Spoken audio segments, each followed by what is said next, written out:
네, 안녕하세요. 무엇이든 독해해보는 독해남입니다. 오늘의 주제는 리그 오브 레전드 페이커라는 선수의 글을 가지고 온 겁니다. 그래서 여기서 우리가 독해를 어떻게 해야 하는 것이 과연 바람직한지, 그리고 이 문제에서 우리가 중요하게 봐야 되는 문장들은 어떤 문장이 있는지, 그런 것들을 좀 이야기를 드려보도록 할 거예요. 그리고 뒤에 문제가 있으니까 이것도 다들 한번 같이 한번 풀어보면 좋을 것 같아요. 자, 그럼 문제를 한번 보시죠. 리그 오브 레전드의 세계에서 페이커라는 인물의 존재에는 단순히 게임을 잘하는 수준을 넘어서는 초월적이며 불가사의한 경지를 체현한다, 이렇게 되어 있는데요. 자, 우리가 이런 문장들을 읽을 때 이 문장들에서 보통 컨텐츠에 집중을 하는 나머지 자꾸 이 내용적인 부분에만 집중을 해요. 그러니까 이 페이커라고 하는 이름이 자꾸 떠오르고, 그리고 여기서 초월적이라는 단어랑 불가사의한 경지를 체현한다, 뭐 약간 요런 것들을 생각을 하는 경향들이 많거든요. 근데 우리가 문장을 볼 때는 약간 그 문장의 틀과 이 문장이 갖고 있는 형식을 알아두시는 게 좋습니다. 예를 들면 이렇게 보는 거죠. 이 문장을 아주 간단하게 얘기를 해보면 이거거든요.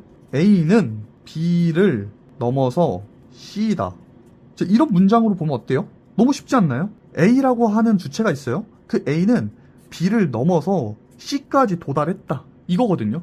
근데 거기에 이 A라고 하는 것과 B라고 하는 것과 C라고 하는 거에 각각의 내용들과 컨텐츠가 들어가는 겁니다. 그럼 어떻게 되는 거냐면 여기에 페이커라는 인물이 들어가고요. 그리고 게임을 잘하는 수준 넘어서 와, 초월적이게 바뀌었다, 약간 이렇게 되는 거죠. 그러면은 문장의 형식에 안에 있는 내용들도 자연스럽게 외워질 수밖에 없는 겁니다.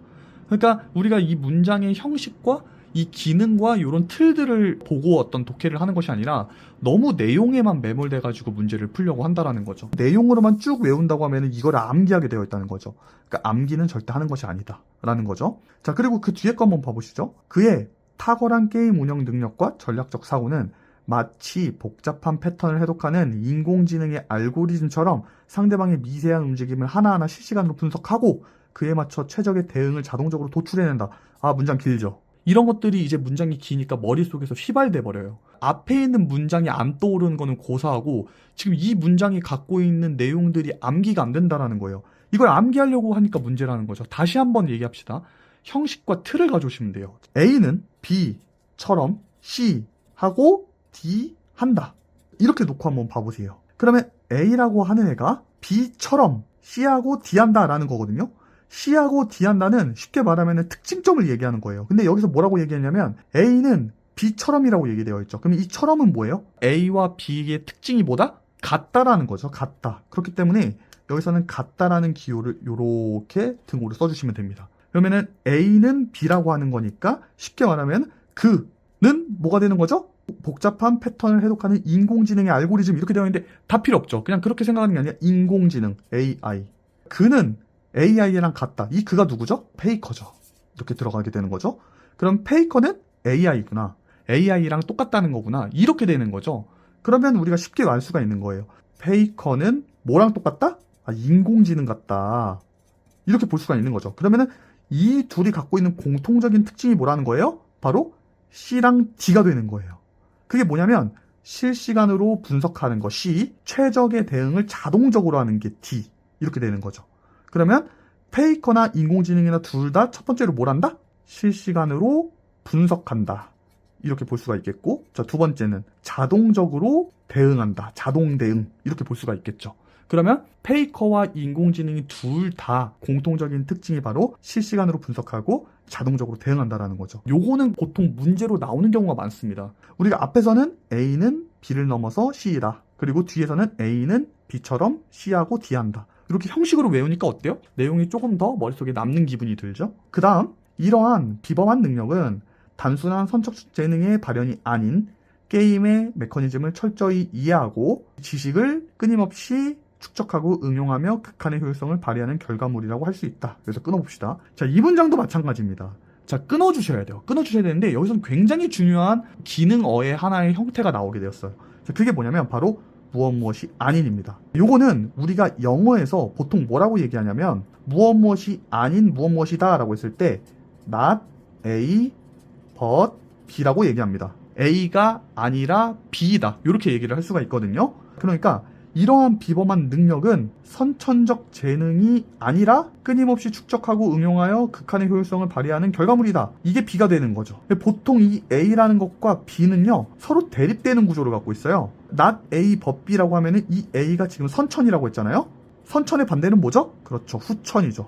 선천과 후천이 대립되는 형태니까 이 뒤에 나와 있는 요 내용들은 하나의 후천적 결과라고 볼 수가 있는 거예요. 그러면 선천이 아니라 후천. 이러한 비범한 능력은 선천적 재능이 아니라 후천적으로 노력해서 나타난 거구나. 그 후천적으로 노력해서 나타난 게 바로 뭐다? 철저히 이해하고 지식을 끊임없이 축적하고 응용해서 효율성을 발휘한 거다라고 볼 수가 있겠죠. 앞에서 봤던 뭐뭐처럼 이게 되게 중요하다고 했잖아요. 마찬가지로 여기도 무엇이 아닌 이게 중요한 거예요. 여기가 문제가 될 수 있는 포인트라는 거죠. 이렇게 생각을 해보시면 되고, 자 마지막으로 페이커의 플레이는 전통적인 게임의 미학을 넘어서 수학적 정확성과 예술적 직관이 결합된 독창적 경지에 다다른 현대적 전자 스포츠의 정수라 할 수 있다라고 되어 있죠. 자 이것도 마찬가지입니다. 이것도 결국에는 못못을 넘어서, 이게 영어로 얘기하면은 비욘드거든요. 무엇을 초월하여 이렇게 되는 겁니다. 그러니까 초월한다라는 거는 앞에 거를 뛰어넘었다는 거기 때문에 not A 법 B랑 거의 속성이 비슷합니다. A를 뛰어넘어 B하다 이거거든요. 그러니까 쉽게 말하면은 페이커의 플레이는 전통을 뛰어넘어서 수학적 정확성과 예술적 직관이 결합된 형태다 이렇게 볼 수가 있겠죠. 그래서 이 문장에서도 결국에는 뭐가 문제가 되느냐, 넘어서 이게 문제가 된다라는 거죠. 자 그럼 이걸 바탕으로 우리가 문제를 한번 풀어볼까요? 위 지문을 바탕으로 이 지문에 따르면 페이커의 게임 운영 능력은 무엇에 비유되고 있는가? 비유가 되고 있다는 건 뭐죠? A가 B랑 같다. A처럼이 되는 거죠. 근데 이게 뭐였어요? 페이커가 AI였죠. 그러니까 B가 되는 거예요. 그냥 바로 답이 나오는 거죠. 제가 아까도 말씀드렸다시피 여기가 문제가 된다고요. 그러면 A는 B처럼이니까 우리가 페이커는 인공지능 이렇게 되는 거죠. 사실 이게 문제가 좀 더 어렵게 나오면 얘가 나와요.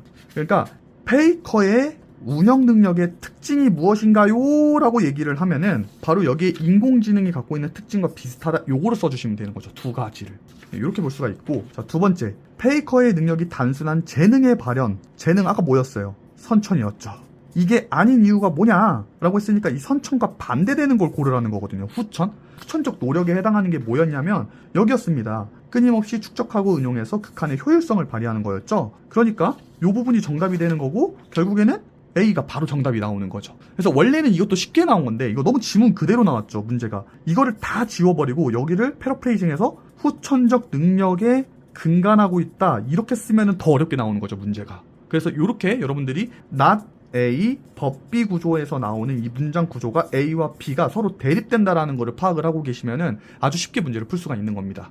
자, 그럼 이번엔 3번을 봐볼까요? 지문에서 페이커의 플레이가 도달한 경지가 어떻게 표현되고 있느냐. 이 도달한 경지라고 하는 거는 초월했다라는 걸 뜻하죠. 초월은 뭐라고 했죠? 비욘드라고 했어요. 무엇을 넘어서. A를 넘어서 B했다 이거였거든요. A가 뭐였는지 기억나시죠? 제가 지문 따로 보지 않아도 전통적인 어떤 게임이었어요. B는 뭐였어요? 수학적인 정확성, 예술적인 어떤 직관 이거였죠? 바로 나오죠. B. 그러니까 여기가 지금 문제가 나왔는데 이건 트릭이죠. 트릭. 그래서 이렇게 해서 문제가 또 나오고, 자 마지막 문제입니다. 이 문제는 지문에서 설명된 페이커의 비범한 능력의 특징이 아닌 것을 고르는 거예요. 아닌 거. 그럼 보통 학생들이 어떻게 하냐면 이 지문을 다시 가지고 오셔가지고 하나하나 맞는지를 찾아봐요. 이렇게. 절대 아니죠. 아닌 걸 고르는 거죠. 아닌 거. 아닌 걸 고르는 거면 굉장히 그 중요한 부분에서 문제를 가져올 수밖에 없단 말이에요. 그러면은 자 봐보세요.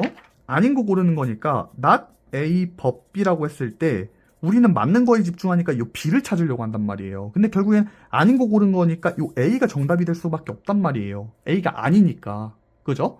근데 not A 법 B가 있었던 부분이 어디였어요? 여기 있잖아요. not A 법 B가. 근데 A 부분이 어디예요? 그렇죠. 여기 선천적 재능이죠. 그러니까 얘 정답 뭐예요?